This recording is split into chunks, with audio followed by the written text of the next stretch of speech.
Welcome to Books and Books. Thank you so much for joining us on this very special evening. We're so glad to have you with us. For those of you who are joining us for the first time, welcome. For those of you who are watching on the internet, welcome as well. If you can't make an event, as always here at Books and Books, we prefer you be here, but if you can't, you can always go to our website or call this number below and order a book. We'll get it autographed for you, and we'll sign it, ship it to your house. We'll have it signed, hold it here for the store, at the store for you, anything you wish. Take a look at our Books and Books newsletter. This will give you a rundown of all the great events we have every night at Books and Books, every night of the week. You can also go to our website, as I say, give us your email address so we can give you blasts of everything that comes up so you don't miss a thing. But tonight is tonight, very special occasion tonight with Mr. Reed Alexander. As a busy teen star, Reed Alexander's life is a balancing act. Several years ago, as he juggled career commitments in school, he lost sight of how to eat right. He became overweight and as a result was exhausted and lethargic. Too tired to keep up with his hectic schedule, he decided to reclaim his health by changing his diet. A can-do guy, his first step was to learn how to cook for himself. Unable to find any recipes suited to a teenager's tastes, he rolled up his sleeves and set to work in his kitchen, developing healthy versions of the foods that he loves. Along the way, he became a dedicated cook, sharing his culinary discoveries with his friends and his fans on his website, coolbites.com. Since then, Reed has gained a cult-like following of both teen cooks and their parents. Not only has he improved the health profile of such standard teen fare as sliders, chips, chicken fingers, tacos, and fries, but he aims to expand the dinner menu to include such dishes as Oriental chop slaw and cool and breezy shrimp rolls. He also offers up advice on how to make a shopping list, navigate the grocery store, and choose the freshest ingredients possible. Reed Alexander has played Neville on the hit show iCarly since 2007.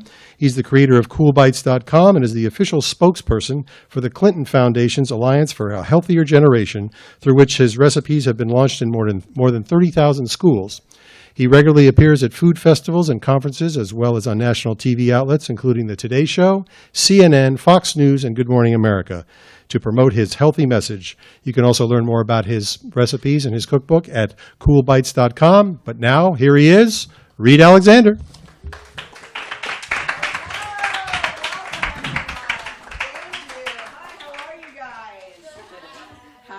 Thank you all so much for being here. What a delight to be at Books and Books. How awesome is this place, right?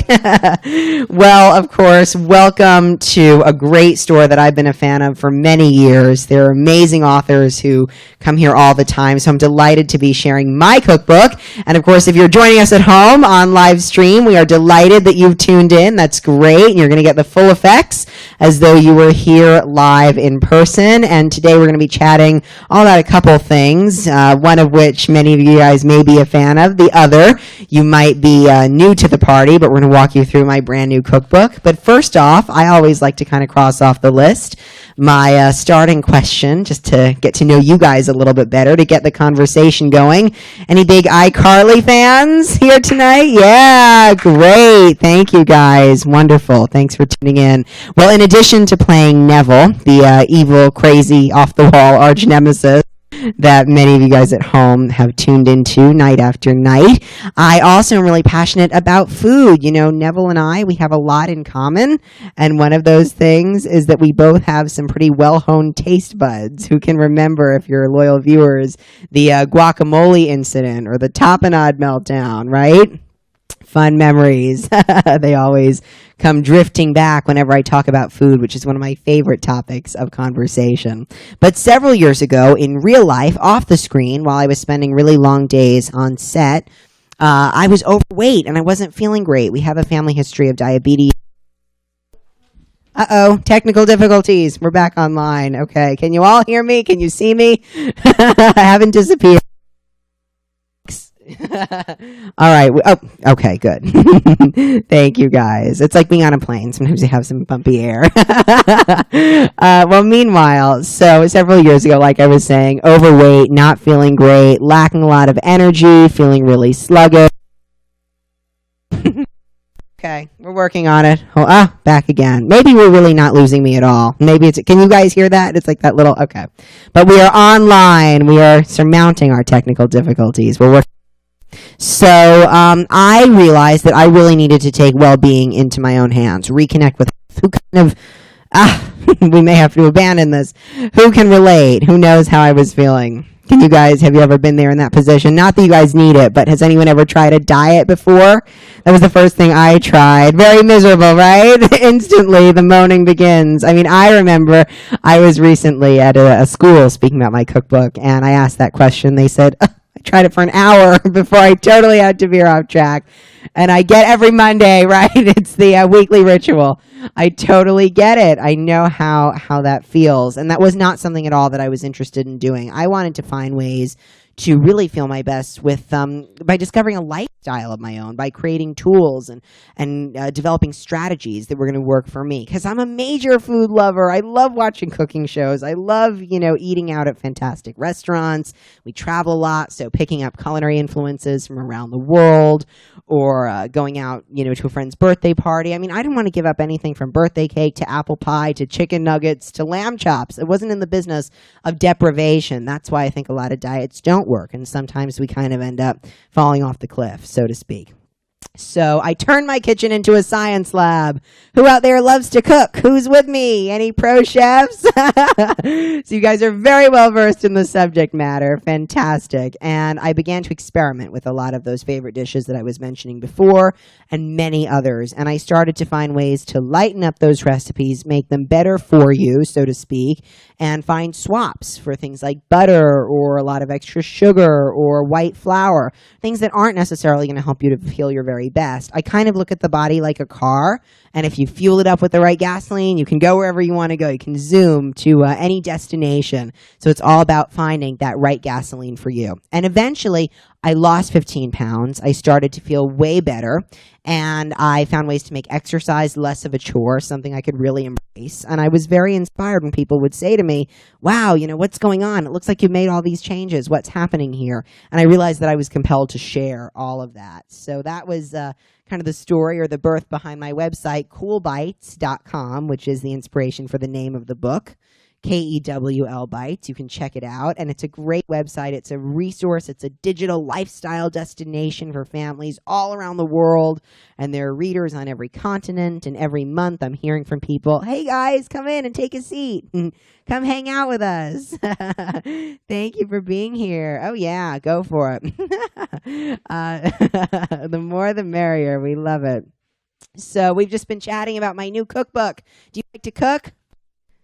Maybe? Think about it. Let us know. You can mull it over and come back to us. We'll check in. But thanks for taking a seat here. So eventually, the site really took off, and it started connecting with families, and I began to travel all across the country, visiting schools or visiting cities where, maybe people are overweight, but they want to find ways to have those practical but also affordable strategies that they can do at home, or in schools where I got to see the amazing changes that were being made everywhere from the track field to the gym, to the school cafeteria, where I could see things like that they were growing on campus, fresh herbs or yellow water. I mean, how cool is that, right? I mean, I was amazed. It was very mystifying for me and exciting too. Show that, no pun intended, because when it comes to food, all roads lead back to a pun. Kids are really hungry for information and knowledge about how they can take. Line. Maybe I'll abandon this. Maybe it's me. Am I giving off bad microphone vibes? Forgive me. Okay. Maybe that's better. All right, let's try it like this. So I was really discovering how kids wanted to step into the cockpit. I mean, you guys know what I mean, right? Don't you want to decide what you get to eat at school, or, when you're going to work out and feel your best? Nobody wants to kind of be told all that. You want to make decisions for yourself. So part of it is knowing how and what those decisions would be, and really developing a language for all of that. So that's what I was able to share. And then I started partnering with some people that you guys might know. Bill Clinton, the former president of the United States.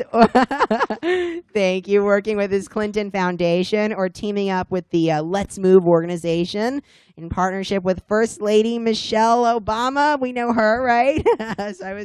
Thank you guys. It's been some great collaborations. And now, over the past few years, I have been able to share 100 recipes on the site. And my very latest project, 2 years at work on this, 6 months nonstop in the kitchen, 3 recipes a day, testing them all from A to Z to make sure they all came out just right, is my brand new Cool Bites cookbook. I am so excited about this. Thank you so much. Well, very glad that I get to share it with you guys. The Cool Bites cookbook, it is very cool with a K, and it has everything from breakfast to lunches to dinners to snacks to sides to desserts. I have a major sweet tooth. I trust I'm not alone, and I certainly wasn't missing out on any of those. And in fact, I'm going to go grab this copy of the book. Stand by. Hold on. Stick with me. I want you guys to go on a little tour of the book with me. We kind of stepped back into my time machine a little while ago, right? And we were imagining what it was like when I was really overweight and kind of going through this process. Well, now step back into that time machine, fast forward to the here and now, and we are going to go on a cookbook adventure, a little safari. So let's talk about some of the recipes that you're going to find and kind of the idea how I wrote the book. I always tell people I wrote the book from the perspective of a reader as much as I did from the perspective of a writer. So what does that mean? How can you write something but think like a reader? You have to think like an author, right? Well, in fact, I was asking the same kind of questions that you guys are going to ask when you get the book into your kitchen. You know, are these recipes affordable? If I'm going to make 3 a day, which I was doing, why don't I make the lamb chops tonight with the quinoa and then maybe the molten lava chocolate cakes for dessert? So I can think about, am I buying too many ingredients? Is a busy parent or a kid coming home from school going to be able to do all this? Is it easy? Is it straightforward? Is it fast and fresh and doable? All of that was really important to keep in mind, and that's exactly what I did. So then when I put all that into the book, I also thought, well, let's do a cookbook that's more than just straight recipes. What about strategies, figuring out how to plan ahead, pack ahead, navigate the grocery store, stock up a pantry with your must-have ingredients? How can we do all that and incorporate it into the pages of this book? So it's so much more than just recipes, and I think that's really captured very eloquently by the cover quote. The cover right here features a great quote from my friend Bill Clinton that we were talking about before, and he writes, "Cool Bites is more than a cookbook. It is a valuable guide for a new generation." That's exactly what I wanted to do, so I'm delighted to be able to walk you through it now. Who's ready? Who wants to go on a little cookbook field trip? Come on, right? It's going to be fun. So why don't we start from the very beginning with breakfast, especially now you guys are back to school, right? Do you get to have breakfast at home every morning, or is it no? Sometimes. Is it kind of like a rush morning? I know that feeling when it's like all jam-packed to get out the door. It can be really difficult to find time for what we call the most important meal of the day. And I totally think that it is. And I'm not the first to say that, I have to say. But I agree with all those who have come before me who have. So what do you guys like to have for breakfast in the morning? Shout it out. Anybody, go for it. What do you have? Waffles. So ironic that you say that. Did you read the book? Because I was just going to show you guys my recipe for Belgian waffles. How good do these look? Would you guys eat this in the morning? It's so easy to make these. And can you guess what's in these? Whole wheat flour, raw sugar instead of white sugar, non-fat milk, absolutely no butter, applesauce for moisture, egg whites instead of whole eggs. These are light and delicious and way low in fat, and they're full of fiber and whole grain to keep you full and energized all the way through a busy morning. But how good do they? They almost look the same in this picture as the ones that you get in the box, but we decide to make them square to make them a little more unique. But here's the thing. You don't need to buy that cardboard box in the grocery store. You can totally make these ahead, double batch them, wrap them up in aluminum foil. They sit in the freezer, and then you've got them on hand to pop into the toaster oven whenever you're ready to take a bite. So that's great. And I serve them instead of using a lot of maple syrup, instead with a strawberry vanilla glaze. I make this syrup on the stovetop. It takes just minutes. It's so simple. And then you can spoon that on top. It is delicious. They are such a crowd pleaser, especially if you do like a weekend brunch. All right, let's fast forward a little bit. Let me find some other. Here's another one that I think you guys are absolutely going to crave. You're going to love this. So like we were talking about travel before, right? So how about a little bite of Paris in the morning? Would you guys have French toast? Is that what you think of when you think about a healthy cookbook? Right? Because for me, it's all about finding ways to have delicious food. But if it's healthy, that's an added bonus. That's important. And of course, all these recipes are. But if it's not delicious, I kind of say, who cares, right? Am I alone in feeling that way, right? Because when we think of the word healthy food, what do you guys think of? Tell me. What comes to mind? Salad. What about boiled chicken, steamed broccoli, right? Cardboard. None of that sounds very appetizing, especially not the cardboard. Don't try that at home. But that's kind of what comes to my mind when I think of healthy food, and it doesn't sound very delicious. It's not making me reach for my fork and knife. All right, let's go into the main dishes. We kind of got to look at some of the highlights, though there are many, many in the breakfast section. What about, okay, I know what you guys are going to love. Okay, so I'm a big fried chicken fan. How about you? Who knows how to fry chicken? Tell me. Let's get the conversation going. What do you got? Have you ever, first of all, has anyone ever made fried chicken? Like, throw it in oil, right? You got it. Oil and a lot of batter and flour and all this heavy stuff. And when you think about a bathtub full of oil at home, you wouldn't sit in that. So why should your chicken? It doesn't sound very good for you, does it? Talk about being weighed down. So how about this? This take on fried chicken.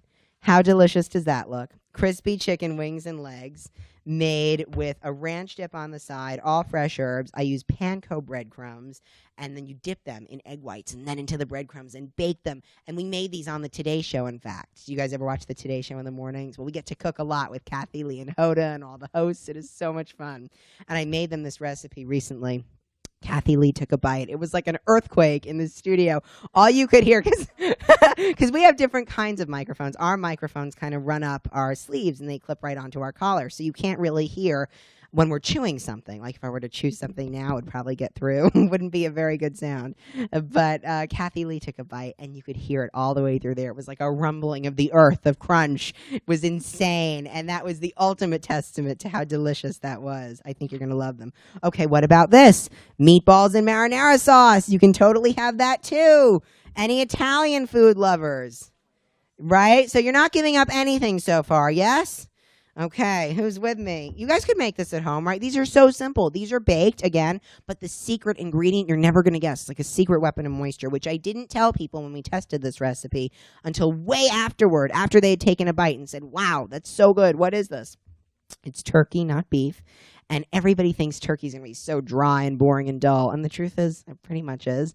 But it doesn't have to be. I grate in fresh zucchini, and that's like a hydraulic dose of moisture. It's incredible. And it makes them tender and juicy and flavorful. And I really love them. And then I serve them, of course, with some Parmesan cheese and whole wheat pasta.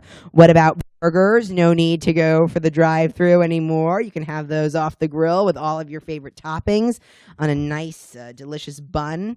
Or tacos. I make them in a cone shape, kind of like you get at the ice cream store, but you never see a turkey taco when you go for frozen yogurt, right? Well, now you can see them in your kitchen. Okay, we've got lamb chops for the more sophisticated palate. If you guys are some more seasoned, no pun intended, chefs. See, I keep doing it. I keep going back to these puns. You guys have to stop me.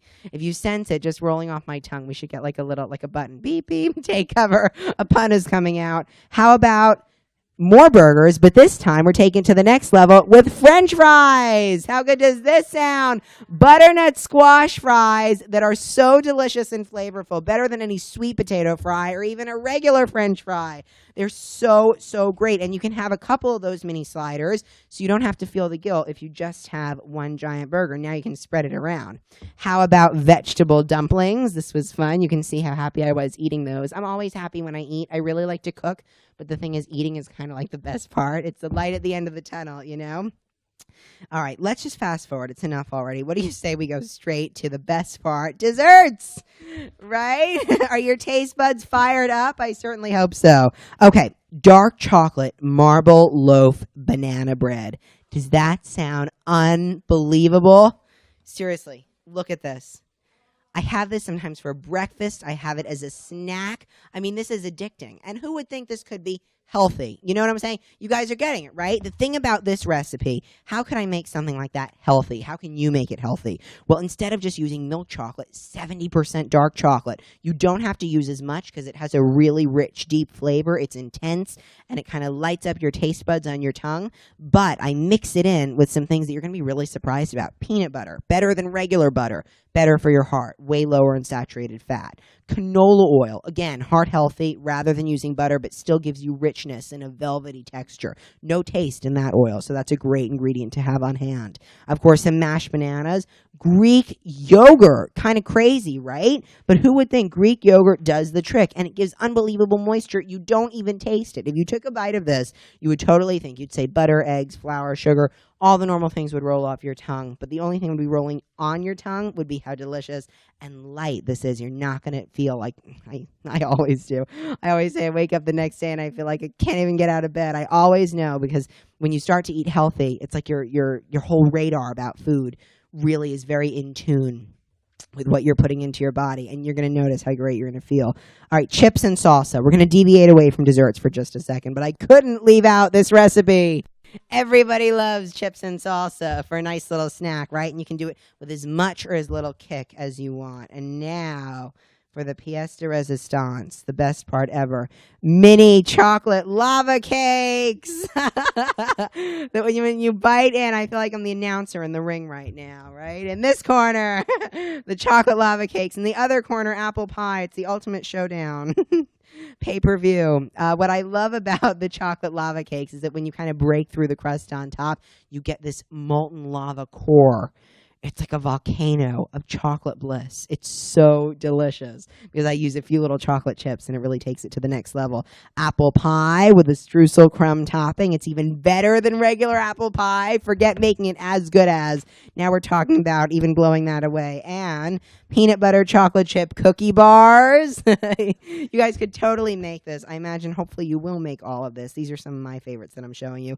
And then just because we're in South Florida and it can be a million degrees, why don't we punctuate the meal with a light, refreshing, icy treat? My watermelon lime ice pops. How good does that sound? So some of my favorite recipes in the pages of Cool Bites. I really hope you guys check out the cookbook, and I hope you're hungry. So you guys love to cook, right? So do you think you're going to be making any of this tonight? Any last-minute trips to the grocery store? Hopefully. Fingers crossed. Well, I've had so much fun, and I'm really excited about writing this book and being able to share it with you. It's a blast for me, and now I hope that our conversation can really continue in your own kitchen when you get to make some of this stuff. And if you do, head on to my site. Send me a tweet, post on Facebook, send me an email, show me all the pics and the 101 of what you've been doing. I want to see what you're whipping up. And of course, as we wrap up, I want to sign some books. Looking forward to getting to know you. Any quick questions before we move on? You've got one? Ah, fantastic. Yes, yes. At home on the cyber airwaves. You guys have a question, then we'll come back over here. Okay, I'm sorry this doesn't have much to do with food, but my mom recommended I ask you what it was like on the set of iCarly. That's a good question. You guys are very creative. I love it. Whomever that came from. Well, I had the best time, and iCarly is an amazing show in our green room, rock band, Xbox, all the best stuff that everybody loves. It was like a digital gaming command center, and we always say, even when the camera isn't rolling, because we do get to see each other every now and then at the Kids' Choice Awards. I was just in LA a few days ago, got to hang out with some of my friends from the show. It's always like the camera is still rolling even when it isn't, because everybody's laughing and having the best time. And Jerry, who played Spencer, he is hilarious on and off camera, and he's so talented. So amazing memories. But the thing is, I always kind of got pranked, or at least I got the short end of the stick as Neville. I mean, he was abused in every way. Meatloaves, guacamole, tapenade, and really, at some point it became inhumane. But for the food lover in me, who cares? I had such a good time, and I'm so excited now to kind of be working on some new projects. I'm excited for the other kids. What do you guys watch at home now? Sam and Cat, Victorious? Yeah, that's great stuff, right? Fantastic. I love to hear it. I know we had a question over here, right? You had a question as well? Did you actually attend cooking school? Or? I'm self-taught. That's a good question. I am self-taught. Many years of trial and error in the kitchen. So, and I have family members that have some really, critical taste buds, so to speak. So whenever I come up with a new dish, instantly everybody comes over and devours it. And then I go back to the drawing board and make tweaks based on all of their opinions. These recipes, we call them kid-tested, kid-approved, the ones that, in fact, I've been able to launch with President Clinton and all of the schools we work with.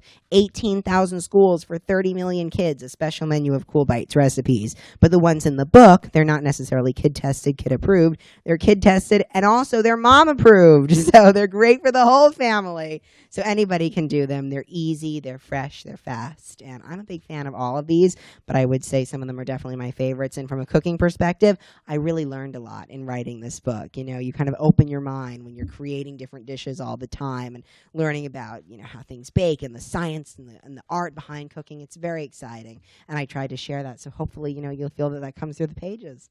Any other questions?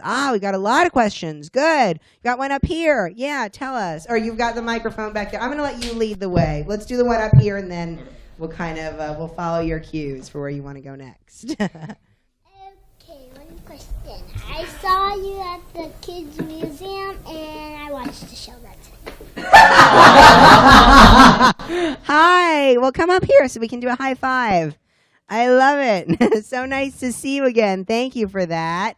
All right, you've got a question. Why don't I actually step over here with this just for this one in front, and then we can hear from you. Does your mom help you cook? Does my mom help me cook? Well, my mom is quite the trooper. She does all the dishes. When it comes to helping me cook, my mom is always up to lend a hand. See, the thing is, I never really grew up in a home where we all used to cook. We weren't necessarily like the junk food household, but we were big on takeout, you know, Chinese takeout, or we reach for the phone book, pick up a pizza, all that kind of stuff. So we've had a lot of fun as a family learning together about cooking. My grandparents have learned from this book, my parents. But the thing is, my mom, she's very helpful when it comes to chopping. She's always up for that. She's good as the sous chef. So she can chop all the cilantro. She can cut up the chives. She can prep the onion. And then she's always kind of standing over my shoulder saying, what's this? And show me how to saute. And whenever I bring home a new piece of cookware, how does this work? It's really fun. So we have a great time together. But like I said, I think all of my family members were very obliged for the eating process of the recipe testing. The tasting was fun. All right, where do you want to take us next with some questions? You want to go over here? 21. Yeah, I'm going to go there right It now. looks like it's dessert for breakfast. You're looking at the Cherries Jubilee. Oh my quinoa. gosh. Is Good it like question. dessert for breakfast? Is it? I have to say, it's totally dessert for breakfast. It's so indulgent. But the idea of dessert for breakfast is always so notorious because we've all done it, right? You know, everybody's had the leftovers from the night before, birthday cake or something really insanely delicious that you just can't resist. And I think sometimes when we wake up in the morning, we want something a little bit sweet. Some people kind of want some savory stuff. I always kind of gravitate more towards the lighter, couple bites, something maybe on the sweeter side, so it's not way too heavy. The idea of Cherries Jubilee quinoa is so great, though, because you feel like it's this decadent dessert, you know, sweet treat at 7 o'clock in the morning. So has anybody ever used quinoa at home? Yeah, you have? So you guys know all about it. I'm so impressed. You really have Food 101. It's like a food language, and you guys speak it. You're very fluent. So the thing is, quinoa is kind of like oatmeal in this recipe, but in fact it's a grain and it's full of protein. It's so good for you. It's one of the highest protein grains out there. And I'm a little incredulous about this. I mean, sometimes you can see on the box it says the ancient grain, you know, 5,000 years people have been eating quinoa. You know, the Incans or the Mayans in South America, maybe they were. None of us were there. I think it sounds really cool. It's very exciting. When I made this recipe, I put on some fun exotic music, and I felt like I was going back in time, cooking my quinoa in a little village on the mountainside. But the thing is, it totally works as an oatmeal rather than just as other ways that I have it in the book as a side dish or a salad. But instead, I use fresh cherries for the Cherries Jubilee element. I use vanilla. I use, some almond milk, which really gives it a creamy texture rather than just non-fat milk. So it tastes like it's very velvety and luscious on your palate. I use dried dates for texture, for chewiness. It is an amazing treat in the morning, and it totally invokes Cherries Jubilee for dessert, but it wraps it up in a treat that's going to give you the energy you need, especially like on a busy school day. And you can make it in advance. You can serve it warm or you can serve it chilled, even room temperature. So if you make it the night before, you keep some extra in the fridge, it's going to be good to go. You will love it. So good question. You have over here. Okay. You talk about going to schools and teaching the children. What exactly are you teaching them and talking to them about? That's a great question. Well, it's so much fun because we've had so many different experiences at schools, and sometimes we'll get an audience of 2,000 kids all in the auditorium, and every single grade comes together, and you instantly have the opportunity to communicate with so many kids at so many different levels. And one of the big things that I address and that I talk about is finding ways in school that we at the Clinton Foundation, the Alliance for a Healthier Generation, and also how the students can really kind of, pick up the reins on this, can make healthy changes on their own campuses. And I think, first of all, the idea of sometimes healthy food, it sounds really expensive because we all think we have to buy organic and we have to buy this really high-end produce and all of these exotic spices, and we need this cookware, we need a centrifuge, for the buttermilk, like all this crazy stuff. I've heard all of these rumors, and it's just not true. So one of the things I talk to schools about, especially public schools across the country, are ways that we can find solutions so kids can eat healthy and have access to fresh produce, like we're doing with Let's Move and our Let's Move to Salad Bars to Schools programs, where we're building over 3,000 salad bars right now in schools all across the country. It's finding ways to teach kids how they can go home and perpetuate the conversation around the dinner table, work with their parents to make this something that they're learning from an early age, building the tools for looking at food the right way, for developing a relationship with exercise. I think a lot of the kids that I hear from in schools always kind of have this strange relationship to PE, like I did. I was always the last one picked on the team. So, they'll ask me questions. Talk to me about 5 easy to do exercises that I can perform beside my bed after I do homework at night. Or, tell me how I can go into the cafeteria and avoid just having the tater tots on the lunch line. And then I go in and I see the cafeterias and see the whole grains they're adding. Or I meet with the PE professionals and we talk about ways that they can upgrade what they're teaching their students and show them new routines and new kind of engaging strategies that the kids can learn. It's a lot about strategy. That's what it is. Whenever I leave the schools, I always make sure to impart something on that front, because it's about now also not making it something from the top down where the kids feel like, Mrs. Miller in 4th grade is telling me that I have to do PE 30 minutes a day, or that this is what I get to eat at lunch, or that we're going to get rid of the chips at snack time and we're just going to do apples and bananas and fresh fruits. But it's something the kids really want to be responsible for as well. And I totally see that level of interest. And then we take it beyond just the schools. And every year I'm with President Clinton in Palm Springs in California, and he has his annual summit on health. It's called Health Matters.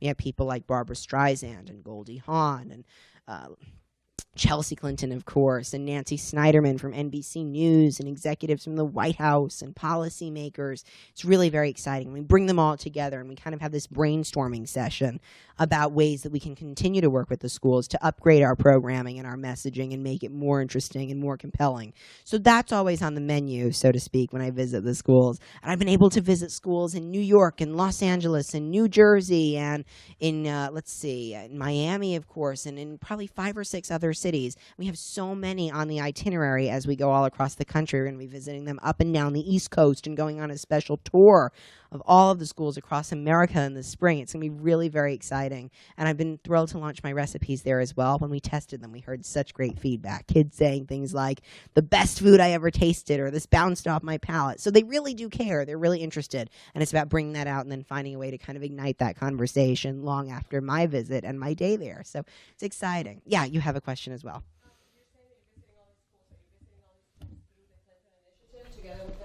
Partly in partnership with the Clinton Foundation. Many other times I visit schools with the White House and Let's Move. And then even beyond that level, we're able to team up with many private schools just by what they're doing in-house and come by and visit and do a special day of, cooking for some of the kids who love the show. The thing is, when I visit the Alliance for a Healthier Generation affiliated schools that are part of the Clinton Foundation, very often those schools have done amazing work and taken huge strides in achieving something on campus. So they're acknowledged with these really prestigious gold awards or silver awards or bronze awards from the Alliance.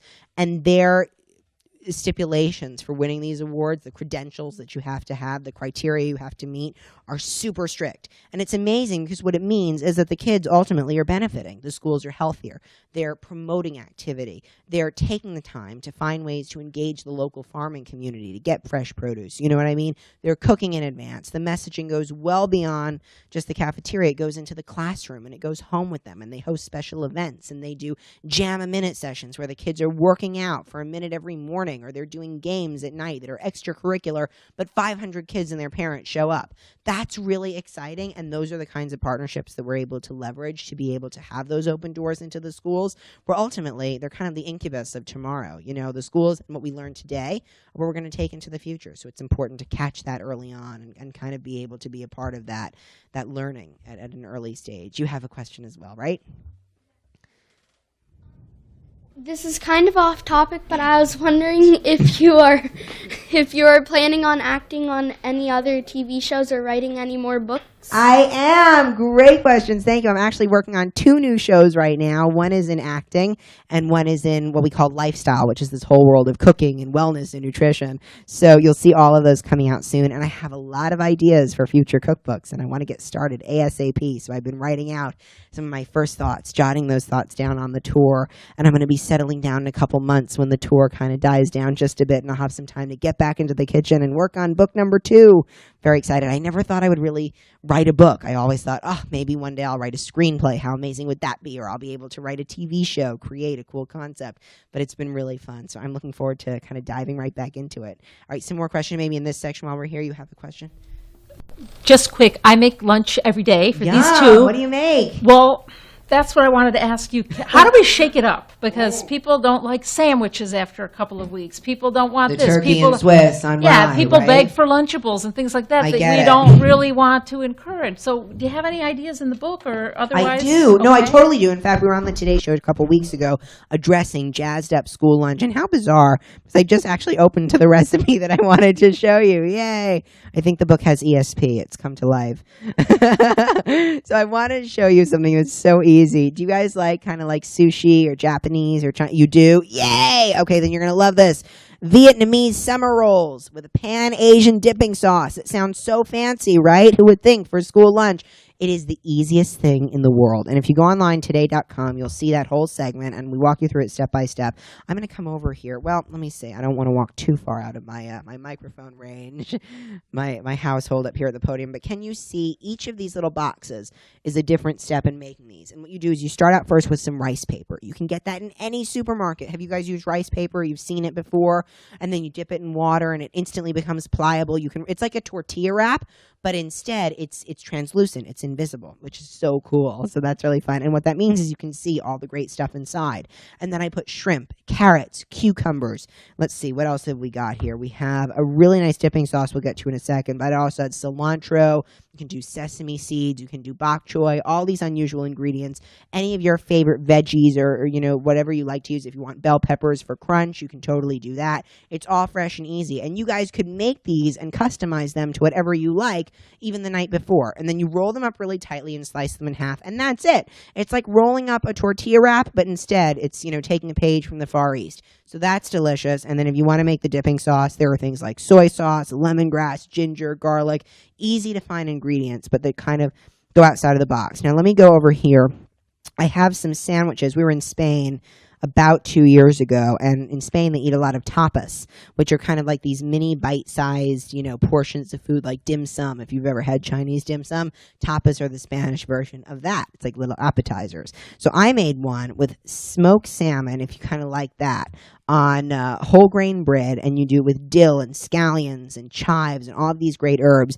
That's so easy, and I do it open-faced. And then I do one with tuna salad as well, because people always think, maybe I'll bring a tuna salad sandwich to school. Maybe I'll do turkey on rye. But who would think to do a tuna-style open-faced tapas sandwich all the way from Barcelona? And this one has things like albacore tuna, little bit of olive oil, lemon zest, lemon juice. Takes minutes, maybe 5 minutes to make. Some chives, some dill, and some olives. And that's it. Would you guys eat that? Would that be something that might interest you? Right? So try that out. And that's a way to kind of step outside of the box. And then I always tell people when it comes to packing school lunch, think like, fruit salad, kind of think when you go up to the brunch line, maybe just toss together some fresh berries, some grapes, maybe do some celery or some carrots, things to munch on. I really love to crunch on something at school. You know, popcorn is great. You can even do a little side thing of popcorn for fiber, and it kind of works out some stress. So if it's a busy day and you've got a lot of tests, you know, you can munch on that.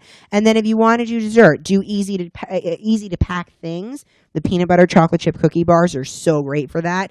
And if you're worried about nut allergies, just in case anyone has them, you can totally omit the peanut butter and swap it out with maybe unsweetened applesauce, and you'd never know. And then just do a couple extra chocolate chips because they're peanut butter chips. And then you can slice a little one of those into a triangle or a square and easily put that in the lunch pack, and you have it for days. So if you guys like that, that could be your snack for the week, and you freeze the extras. So it's really, really easy. I would say set aside a Sunday night, give yourself maybe an hour to shop and an hour to make these things. You can kind of all get into the kitchen together, and before you know it, you'll have this diverse, colorful, and delicious array at lunchtime. So what a great question. Thank you.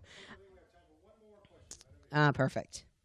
I've never been into salad or raw vegetables. Like, I like cooked ones. I just never liked raw. Yeah, I hear you. How could you recommend me getting into the salad routine or eating That's a really good question. Let me show you in the book.